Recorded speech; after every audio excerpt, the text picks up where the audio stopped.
Bienvenidos al país del sin dinero, los juegos del hambre 2.0. Sobran los motivos para el caos en el loquero. Hay mucho loco para pocos enfermeros. Suenan las alarmas en los barrios carenciados. Esos ignorados por el Estado, esos que en campaña yo he visto que has visitado y que ahora los tenés más que olvidado. Vengo a darte arte en nombre de toda la multitud. Yo no le rezo a Dios, le rezo a Robin Hood, pa' que dé fuerza a mi lucha si me escucha y pa' la calle. Toda mi gente y su capucha. En tu casa está todo bien, no se ve mucho alboroto por las ollas populares ni por el hambre del otro. Pasa que la comida no te falta culo roto, si comen mejor tus perros que nosotros. ¡Vamos! Somos un pueblo de sangre valiente, no se calla mi gente, demuestra los dientes, hombres, mujeres con ojos ardientes, resilientes siempre, que gritan presente. Bienvenidas y bienvenidos a un nuevo video de Nupa TV. Seguimos movilizados por la defensa de los derechos de todas y de todos. Días después del referéndum del 27 de marzo, el presidente de la República, Luis Lacalle Pou, anunció que se retomaría en forma urgente el proceso de reforma del Banco de Previsión Social, BPS, detenido desde el 2021 por el gobierno. Hoy en Nupa TV compartimos la segunda parte del informe acerca de esta reforma.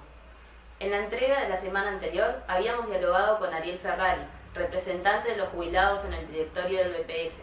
En esta ocasión hablamos con Carlos Clavijo, director suplente, representante de los trabajadores en la institución. Clavijo nos habló en la introducción de la entrevista de su lectura de los resultados del referéndum del 27 de marzo. Primeramente, el resultado del domingo 27 creo que marca claramente que el gobierno en su accionar no tiene el apoyo que las encuestadoras le venían dando, que hay una mitad del país la cual está desconforme con algunas políticas y que se ven tangibles el día a día, cada vez que vamos al almacén, cada vez que echamos combustible, cada vez que vamos a buscar empleo. Bueno, en ese sentido creo que la población demostró que si bien no logró derogar los 135 artículos, los trabajadores trabajamos mucho para derogar esos 135 artículos, le demostró al Poder Ejecutivo que realmente hay dos opiniones y en esas dos opiniones habría que trabajar. Es decir, se necesita más diálogo, más negociación, llegar a amplios acuerdos, porque realmente el gobierno con sus accionar no tiene el apoyo que decían justamente las encuestadoras.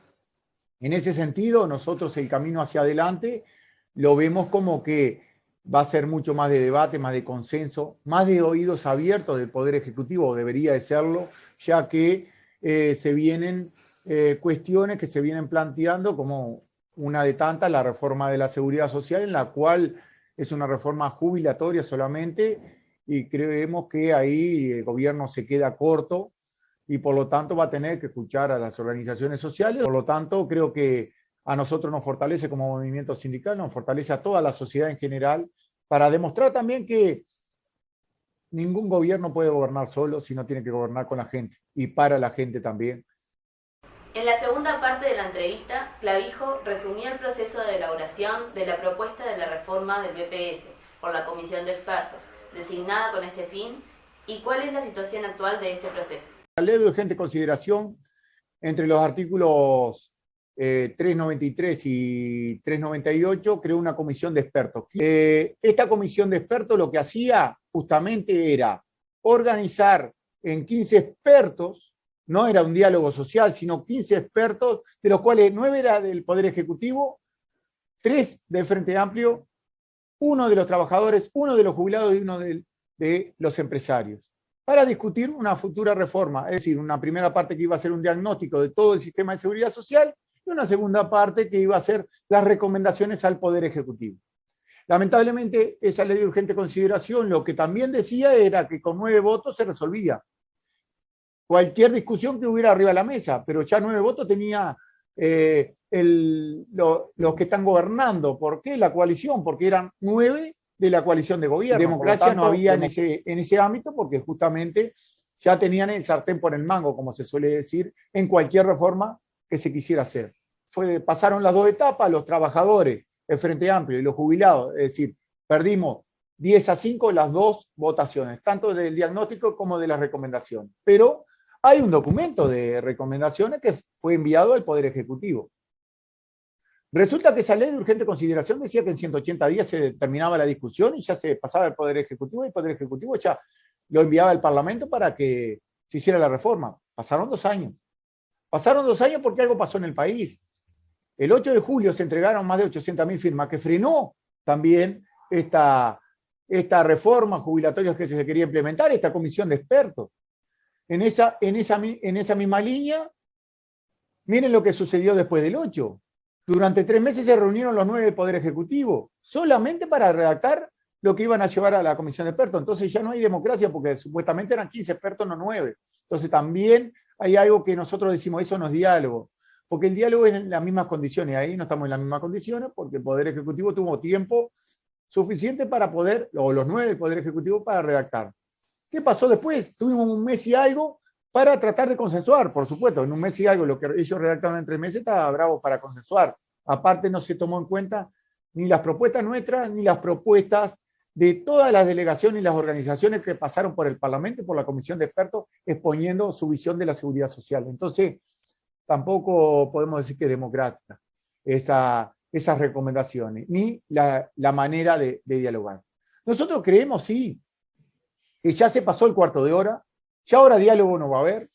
El Poder Ejecutivo ya tomó un camino, el cual no quiere diálogo, y va a enviar al Parlamento un proyecto de ley. Esperemos que envíe ese proyecto de ley para ver en qué se basa ese proyecto de ley, porque lo dijo el presidente de la República, que estaba muy apurado. Gandini dijo que capaz que no era conveniente. Ahora, ¿qué va a decir ese proyecto de ley, ese presunto proyecto de ley?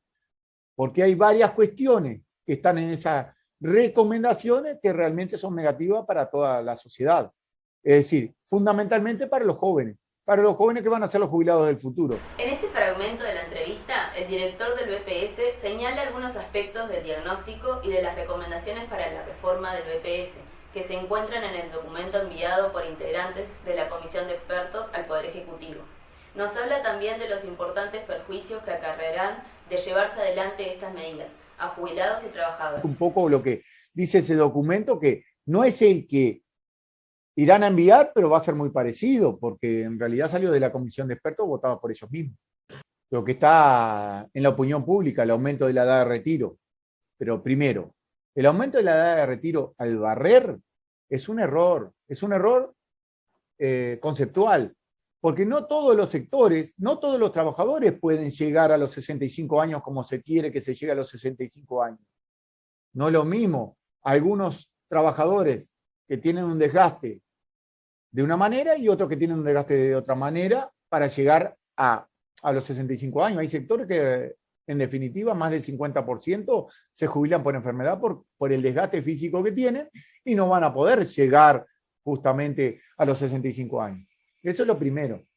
Entonces estamos hablando ahí de la obligatoriedad de cuándo te tenés o cuándo te deberías de poder jubilar o cuándo generás el causal para jubilarte. Tú imagínate, empleada doméstica. La mayoría de las empleadas domésticas terminan con dolor de espalda, o problemas de cintura, problemas de columna. ¿Por qué? Por los esfuerzos que hacen. La mayoría no llega a jubilarse por jubilación común. Imagínate estirarla a los 65 años. Pero eso no es todo, porque quizás, como decimos muchas veces, lo menos malo, imagínense lo que sería el proyecto si lo menos malo sería aumentar la edad de retiro. Eso es lo menos malo, porque dentro del mismo proyecto cambian 2 cosas que son fundamentales. Y ahí está el kit del asunto. ¿Qué quieren hacer ellos? Recortar para generar más caja en el BPS. Bueno, con el aumento de la edad de retiro, si dejamos el sistema tal cual como está y aumentamos la edad de retiro, no hacen caja, es decir, corren el problema para adelante, porque en realidad los trabajadores se quedan más rato trabajando, cuando se vayan a jubilar, se van a jubilar con mejor jubilación, por lo tanto lo que hacen es correr el problema para adelante. Pero no, ahí ellos cambiarían la tasa de reemplazo y el salario básico jubilatorio. ¿Qué es esto? Bueno, yo cuando me voy a jubilar, tengo hoy 60 años de edad y 30 años de servicio mínimo, se me calcula de los mejores 20 años, se me hace un promedio, de los mejores 20 años de salario, se me hace un promedio. Eso se llama salario básico jubilatorio. Si los mejores 20 años, son inferiores un 5% a los últimos 10 años, que casi siempre los últimos 10 años tenemos mejor salario, en definitiva se calculan los 20 mejores años más un 5% de bonificación, y ese es el salario básico jubilatorio, sobre el cual se le aplica la tasa de reemplazo. La tasa de reemplazo hoy, si tengo 60 años de edad y 30 años de servicio, es un 45%. Si tengo 65 años de edad y 30 años de servicio, es un 50%. Y bueno, es una escala, cuanto más años de edad y más años de servicio tengo, mejor jubilación tengo. Eso se cambiaría. ¿Y cómo se cambiaría? Bueno, primero, se cambiaría que con 65 años de edad y 30 años de servicio, 65 de edad y 30 de servicio, antes me jubilaba por un 50%, voy a jubilarme con un 39% aproximadamente. Por lo tanto, ya te baja en el promedio que se le va a aplicar al salario básico jubilatorio, ya te rebaja la jubilación. Ahí ya se encaja. Y la segunda, justamente, es el salario básico jubilatorio. Antes se calculaban los mejores 20 años, los mejores 20 salarios, que serían 240 meses. Hoy, con la reforma esta que quieren implementar, serían 300 meses, es decir, hay 60 meses más. Pero si vos ya calculaste los 20 mejores, ¿qué son los otros 60? Peores salarios que los 20 mejores. Por lo tanto, ya te baja el promedio también. Es decir, si yo tengo un promedio de 20 mejores años y le agrego peores salarios, me baja el promedio, por lo tanto, el salario básico jubilatorio va a ser más bajo que el que se calcula hoy en día. Resumen general, ¿qué significa esto? Para los jubilados del futuro, es decir, nosotros, los jóvenes, los menores de 50 o 55 años, nos vamos a jubilar entre un 20 y un 30% menos de jubilación que los que se jubilan hoy en día. Vos imaginate que hubo un estudio del 2020 por parte del INE donde decía que 800.000 trabajadores en el Uruguay ganaban menos de 30.000 pesos. Si yo te hago una cuenta rápida de los 20 mejores años y el promedio son 30.000 pesos, yo voy a cobrar 15.000 pesos de jubilación. Si me jubilo con 65 años de edad y 30 años de servicio, porque es el 50%. Entonces son jubilaciones bajas porque los salarios son bajos. ¿No será que habrá que profundizar las medidas en los consejos de salario para mejorar el salario también? Entonces, la seguridad social transversaliza todo porque tiene mucho que ver los consejos de salario. Estos últimos años de consejo de salario negativo, y lo debe haber dicho el representante también de los jubilados, no solo bajaron las jubilaciones, que le hizo un ahorro al Banco de Previsión Social, sino que también esos consejos de salario lo que hacen es que las jubilaciones del futuro sean más bajas, porque al bajar los salarios, también las jubilaciones del futuro van a ser más bajas porque perdieron poder de compra, perdieron salario. Entonces también, ojo que la seguridad social, cualquier movimiento que se haga en el mercado laboral, repercute en la seguridad social, no solo en las jubilaciones del futuro, sino en la financiación del sistema. El gobierno ya aprobó medidas en el BPS que perjudican a los trabajadores. Clavijo nos habla de algunas de ellas en esta parte de la entrevista. Ahí hay una resolución de directorio donde lamentablemente perdimos 5-2, votamos jubilados y trabajadores en contra, es del 9 de agosto del 2020, si no mal no recuerdo, donde que no se van a reconocer los laudos de los consejos salarios para la denuncia. Y eso es malísimo, porque el trabajador primero va a tener que hacer la denuncia en el BPS para que le reconozca que le pagaron de menos. Después va a tener que ir al ministerio para que reconozca que no le pagaron el laudo. Y después va a volver al BPS para que reconozca que el laudo era tal o cual y no el que hizo todo el caso, el BPS, con un salario menor. Por lo tanto, ahí se pierde en el camino. Se pierde en el camino la protección del trabajador, porque el trabajador tiene que ir para arriba y para abajo para que le reconozcan un derecho que está laudado. El artículo 215 es uno de los que queríamos justamente eliminar porque realmente retrocedemos en protección social, retrocedemos en derechos laborales, porque va a pasar eso, lamentablemente no va a quedar un registro de cuánto cobró el trabajador y en sectores a veces muy vulnerados como son domésticos y rurales, donde muchas veces si vos lo pagás en la mano, no pagás ni el laudo. Y aparte después en la seguridad social llegará la plata que llegará, porque no se sabe ni lo que llega a la seguridad social porque te subaportan. Ejemplo, no precisa decir, no, le voy a pagar menos categoría y queda registrado que pagué menor categoría. No, eso no se va a notar. ¿Saben por qué no se va a notar? Porque yo pongo que en vez de que hayas hecho 20 jornales, te pongo que aporto por 5 jornales y después a vos te pago lo que quiero. Entonces aporto por 5 jornales, cuando vaya a jubilarme, voy a tener una jubilación muy baja porque es por los 5 jornales que me aportaron.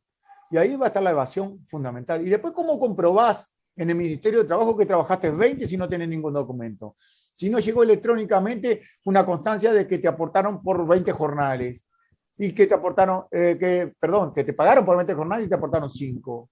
Imagínense que a nosotros nos preocupa cuando la ministra de Economía hace unos días da un informe financiero y lo aplauden. ¿Por qué? Porque mejoró la economía y se hicieron los ahorros que se iban a hacer. ¿Saben cómo se hicieron los ahorros? El 25% fueron recortes salariales o de puestos de trabajo. El otro 25% fue en seguridad social, en las jubilaciones, porque cayeron las jubilaciones. Y el otro 25% en políticas sociales.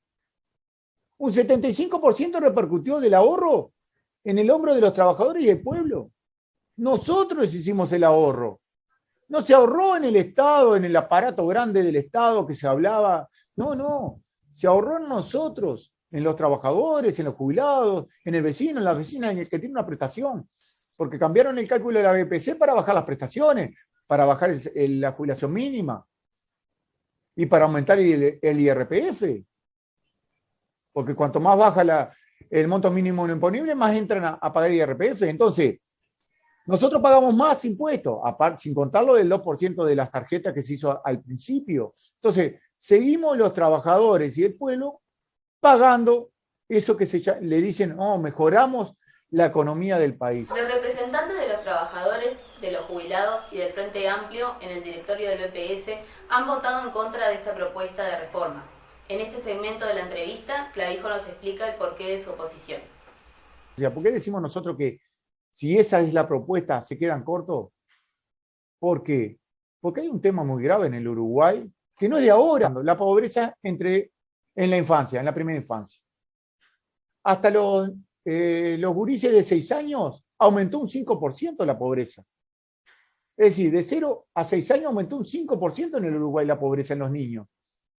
¿No será una reforma más integral donde proteja justamente, porque eso es la seguridad social, debe de proteger, tiene que tener un sentido de igualdad, de suficiencia, de solidaridad, de universalidad? Por lo tanto, ¿no debe ya ser por ahí el camino de la discusión de una reforma de la seguridad social más integral, donde justamente se discutan cosas que ayuden a mejorar la calidad de vida de los uruguayos y las uruguayas, fundamentalmente enfocado en la primera infancia, donde tenemos un problema bastante complejo en el Uruguay?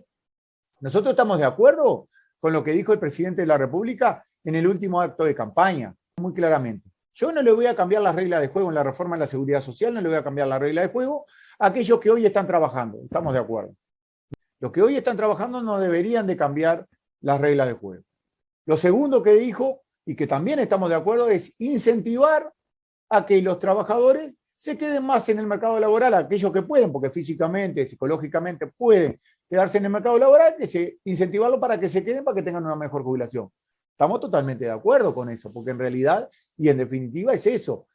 Si vos podés quedarte más tiempo en el mercado laboral y jubilarte más tarde, vas a tener mejor jubilación, pero aparte no generás que se jubilen todos a los 60 años. Pero también hay que discutir el mercado de trabajo, porque también repercute en el mercado de trabajo. Yo tengo una encuesta hecha por justamente la comisión de expertos, ellos bien la saben, donde el 78% de los encuestados no quiere que aumente la edad de retiro. Pero miren esto, en los números finos, si dividimos Montevideo interior, en el interior el 82% no quiere. ¿Por qué? Porque en el interior es mucho más difícil conseguir empleo. Y más a una edad avanzada, es mucho más difícil conseguir empleo. Pero también, mujeres y hombres. El 81% de las mujeres dice no aumentar la edad de retiro. ¿Por qué? Porque es una cosa lógica. Las mujeres todavía, lamentablemente, les sigue costando entrar al mercado laboral, y más cuando tienen cierta edad para poder entrar al mercado laboral. No hay igualdad. Por lo tanto, estas cosas que dice justamente esta encuesta, son muy importantes para leerla, para ver qué tipo de reforma hacemos. ¿Por qué no se ataca el financiamiento de la seguridad social? ¿Por qué en vez de recortar con el que menos tiene, no aportamos de otra manera a la seguridad social? Somos el único país del mundo donde aporta el doble los trabajadores que los empresarios. En el mejor de los casos se aporta lo mismo. Justamente transparentar los números del BPS, porque en definitiva lo que se quiere hacer es una reforma del BPS, no de todas las cajas, porque si no la caja militar, que tiene el déficit más grande, es justamente la recomendación en la que menos reforma va a tener. Por lo tanto, se quiere recortar en el BPS. Imagínense en esto en el BPS. 600 millones de dólares de asistencia financiera, que no es un déficit, es asistencia financiera y esto nos tiene que quedar claro. Cuando se habla de déficit es porque es un déficit en un sistema. Acá la Constitución de la República, en el artículo 67, dice muy claramente cómo se financia la seguridad social.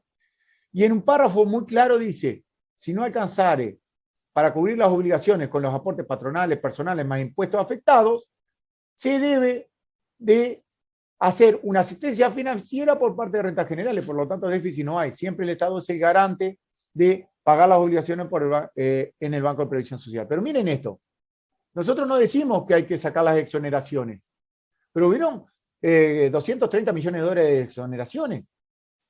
Ahora, transparentémosla, porque las exoneraciones no las resuelve el Banco de Previsión Social ni el sistema. Las resuelve políticamente o el gobierno de turno o el Parlamento. Por lo tanto, si vos votaste que hubieran 230 millones de dólares que no entraran a la seguridad social, ¿por qué me decís que hay 600 millones de dólares de mal llamado déficit? Me tendría que decir hay 370. ¿Por qué? Porque hay 230 que lo resolviste vos, no lo resolvió el sistema. No es un problema del sistema, es un problema político o del gobierno que resolvió exonerar. Por eso no estamos en contra de las exoneraciones, habrá que revisarlas, pero muchas de ellas generan empleo, muchas de ellas ayudan justamente a la sociedad. Digo, capaz que está bien, pero no me digas que es asistencia financiera o más llamado déficit. Lo mismo es lo que pasa con la DGI, y no le cobramos nada a nadie. Ahora, la DGI a nosotros nos cobra un 5% por darnos los 7 puntos de IVA. Que nos llegan 7 puntos de IVA, que es un impuesto genuino de la seguridad social. No es nada que nos dé el Estado porque es bueno. Y no nos llegan los 7 puntos de IVA, nos llegan 6,5. ¿Por qué? Porque la DGI te cobra el 5%, casi 100 millones de dólares. Entonces, ya habíamos llegado a 370, 100 millones de dólares menos, 270. Ya no, la asistencia financiera ya no era de 600, ya estamos en 270. Pero si, además de eso, son los 3 puntos que nosotros ya le entregamos al Parlamento, por lo tanto está claro lo que estamos hablando y ellos lo saben. Si además nosotros, que le hacemos todo el trabajo a la SAFAP, le cobráramos un impuesto del 5% igual que nos cobra la DGI a nosotros, para transferirle toda la plata a la AFAP, porque le hacemos todo el trabajo, tendríamos superávit, no tendríamos asistencia financiera. Bueno, entonces hay que transparentar los números. Y quién sabe si hay que hacer una reforma tan inmediata de la seguridad social o habrá que hacer una reforma progresiva, pero también esa reforma progresiva debería ser en el financiamiento que no se quiere tocar. Las nuevas tecnologías, como pasa en la caja bancaria, las nuevas tecnologías que sacó puestos de trabajo financian la seguridad social para que el sistema, o como pasa en Europa, las nuevas tecnologías quitan mano de obra, quitan aportes a la seguridad social. No deberán de pagar porque a un aporte a la seguridad social, porque en definitiva la producción sigue siendo la misma o superior. Por lo tanto, las ganancias del capital cada vez son más grandes. No deberá ser que de ahí tienen que salir el aporte a la seguridad social y no recortarle las prestaciones a los que más necesitan, que son los futuros jubilados en este caso, y mejorar otras prestaciones o la protección a la infancia, que es muy importante empezar a trabajar en ese tema. Te voy a nombrar 3 sectores que son los que tienen las mayores exoneraciones, pero después hay exoneraciones a empresas que vienen a invertir a Uruguay y generan empleo. Por eso también hay de todo, hay de todo. Y hay otras que capaz que ni generan empleo, pero al Uruguay le sirve y también las exoneran, o hay otras que capaz que las exoneran por exonerar. La educación pública aporta a la seguridad social. La educación privada no aporta a la seguridad social, es una de las principales exoneraciones. La salud pública aporta a la seguridad social, la salud privada no aporta a la seguridad social. El transporte no aporta a la seguridad social. Bueno, esos son los principales exoneraciones que tenemos. Después hay un montón de sectores que también para justamente, si vos querés desarrollar algún sector, vos le das una exoneración para que se desarrolle. Por ejemplo, nosotros aplaudimos con dos manos que al turismo, que en la pandemia cayó y realmente tuvo un problema bastante grave, que le exoneren en seguridad social por un tiempo para que se recupere ese sector. Está claro, nosotros estamos de acuerdo con esas cosas, no es que estemos en contra. Por eso digo, hay que revisar todas las exoneraciones, porque si generan empleo, mejoran sectores, ahí sí estamos de acuerdo. Ahora hay que revisarlo, pero tampoco después se lo imputes a la seguridad social, porque estas exoneraciones que se le hizo al turismo, después me lo vas a contar como asistencia financiera para decir que el BPS anda mal, para después decir, está, como el BPS anda mal, vamos a recortar las futuras jubilaciones. Me parece que no es lógico. Entonces, todas esas herramientas que quitaron, es una contradicción también, ¿no? Porque van en contra de la seguridad social cuando ellos mismos dicen que a la seguridad social le falta plata. Entonces, si le falta plata, tratá de hacer las reglas de juego mucho más claras para que no haya evasión, para que no haya subaportación, para que no haya informalidad. Al contrario, apuntá al revés, para que haya más formalidad, para que el sistema de seguridad social cada vez se haga más sólido, el financiamiento se haga más sólido, para que haya un equilibrio. En la última parte de la entrevista, el director del BPS nos habla de los posibles caminos que toma esta propuesta de reforma y de la importancia que tendrán las organizaciones sociales y trabajadores en la defensa de los derechos conquistados. Terminó la comisión de expertos, ahora el documento lo tiene el Poder Ejecutivo evaluará qué documento o qué reforma envía al Parlamento, porque la iniciativa privativa es del Poder Ejecutivo, enviará un proyecto de ley al Parlamento y se empezará a discutir en el Parlamento, tanto en diputados como en senadores, una futura reforma de la seguridad social. Ahí lo que vamos a tener es otro ámbito de discusión que ya sabemos que igual que en la comisión de expertos, hay mayoría como para aprobar lo que venga. Por lo tanto, también va a ser una lucha del movimiento obrero, de la sociedad en general, de esta organización que vino para quedarse, la del referéndum, la de la Junta de Firmas, vino para quedarse, para defender derechos. Bueno, creo que vamos a tener que seguir en el mismo camino, defendiendo todos los derechos y defendiendo el futuro de los uruguayos y las uruguayas. El resultado de las elecciones, del referéndum, más los tiempos, que son políticamente son muy importantes, quizás esa reforma de la seguridad social no se haga de la misma manera y los trabajadores tengamos ahí una apertura de diálogo y negociación, ya que fuimos los abanderados de este referéndum y trabajamos en ese sentido, por más que tuvieron infinidad de organizaciones sociales, las cuales, sociales y políticas, las cuales fueron parte de ese movimiento social que hubo en el país, que creo que eso no se tiene que detener, que eso tiene que seguir para adelante, porque es lo que nos va a hacer o nos va a dar la garantía de defender muchos derechos, de tratar de no seguir retrocediendo justamente en los derechos y de poder tener o ser un interlocutor válido en la discusión política del país, ¿no? Nos despedimos hasta la semana que viene, invitándolos a comunicarse con nosotros a través de las redes sociales, Facebook, Twitter e Instagram, a las que pueden acceder directamente desde la parte superior derecha del canal de YouTube, Nupa TV, para hacernos llegar comentarios, sugerencias, posibles temas a tratar, etc. A no bajar los brazos, que la lucha continúa.